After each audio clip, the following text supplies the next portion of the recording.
Hey guys, Jeff, Retro Rides. Working on a Willys today. No brakes on this Willys.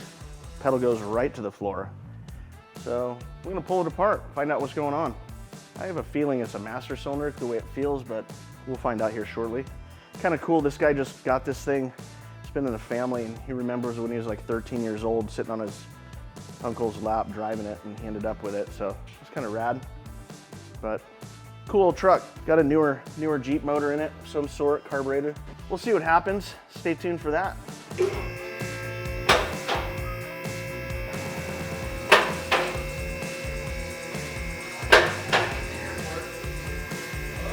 Those are definitely wall-worthy.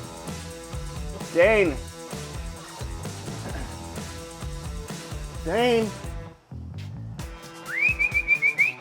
Here, Dane! This thing needs everything.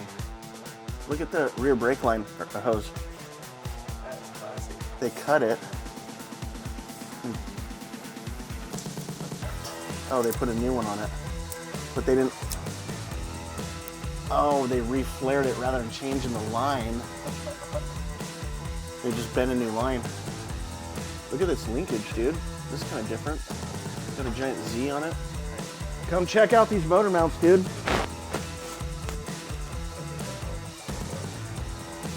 Yeah, it's kind of surprising. That's crazy. Got a fun one last couple days.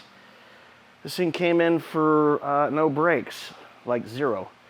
So I don't even know what year this thing is.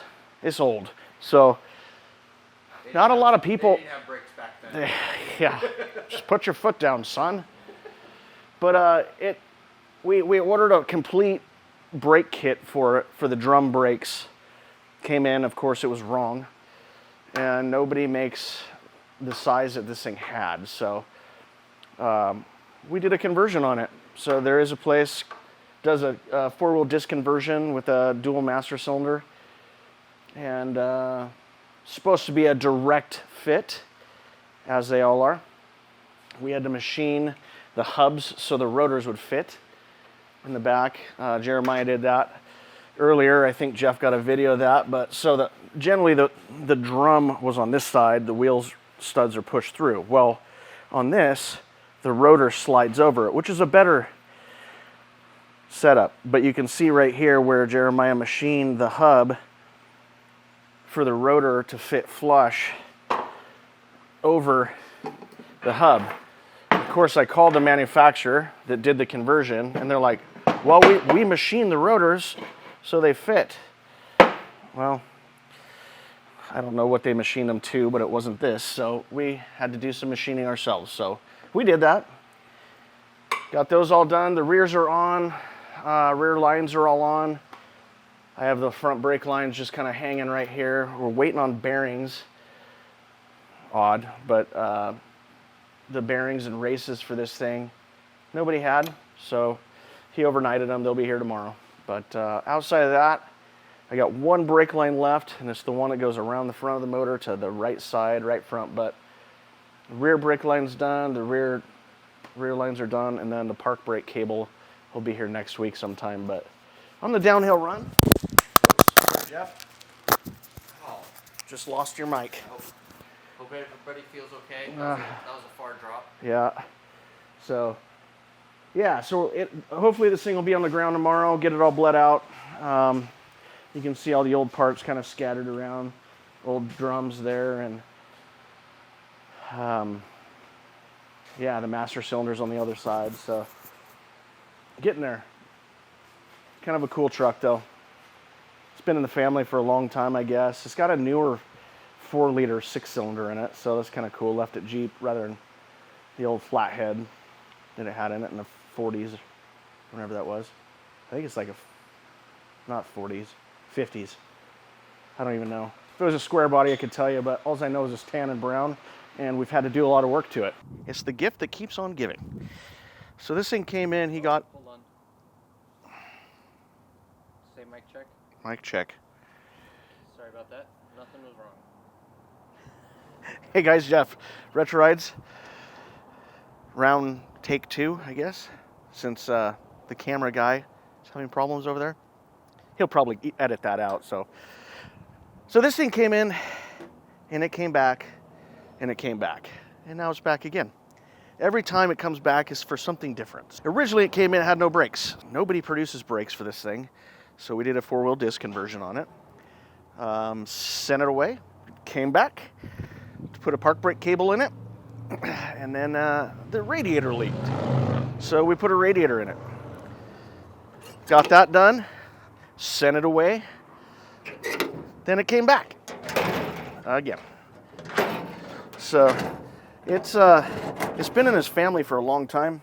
It's got a Chevy straight 6 in it, and we did a valve cover gasket, aluminum radiator, thermostat housing, as I said, the complete brakes, and now it's time for a clutch. Got to tear it apart to find out what clutch is in it because it's got a Chevy engine with a Jeep transmission, so I don't know if it's a coarse spline or if it's a fine spline clutch plate. So before we go and order a bunch of parts like we did last time for it, we're going to take it apart first and see what it needs.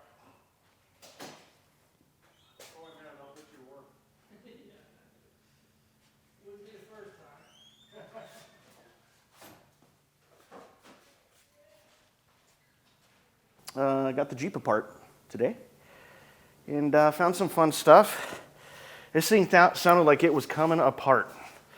Like you'd swear it was really, truly. But this bearing is probably one of the worst bearings I've ever seen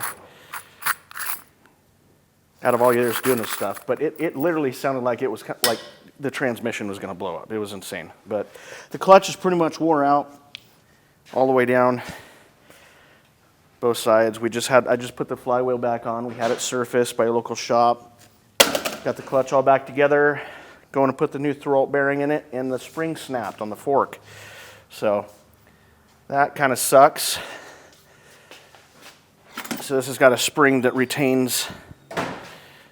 This has got a spring that retains it down on the ball of the bell housing to hold it firmly in place. And when I was slipping it off, it broke off. So now we get to put a fork in it, which is fine because this fork was thrashed anyways. Like it's got, like you can see, it's almost through the material right there. It's got a big old lip from wear, so it's time. It would have just been nice to put it all back together today, but nobody has one of those in town, so tomorrow it will be.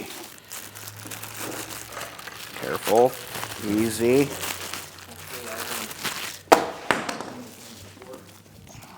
Had to get let me try that again. We had to get a fork for the throwout bearing because I took it out yesterday to change the throwout bearing, and the clip was missing half. So had to order one. Came in today, and now I just got done reinstalling it.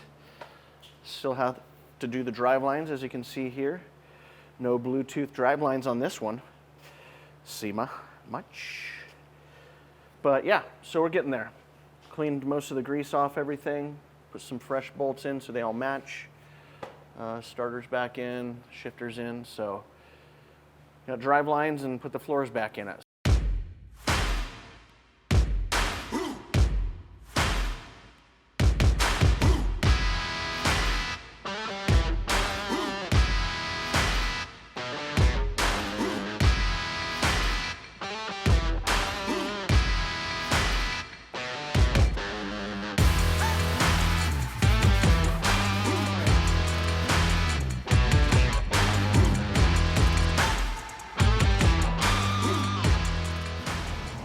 This Jeep's been in here a few times.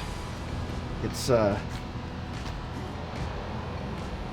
he got it from his dad, and we had no brakes on it when we got it. We did a disc brake conversion on it due to no parts being available, and then I put a clutch in it, put a radiator in it. Now it's back. So. Oh, this is the one you were enjoying doing. Disc brake conversion on. It was amazing. I remember that. It was so fun. But yeah, cool guy. Don't really know. The choke is just. So I'm gonna adjust the choke on it, see if I can get it to run a little better. Oh, and I did an ignition upgrade on it too. So Yeah. Pretty wild. Kind of fun. Kind of cool. A little different. So you have to do this with Christmas thread? Yeah, well, I'm going to adjust the choke on it so it'll run better. And then I'm going to go drive it.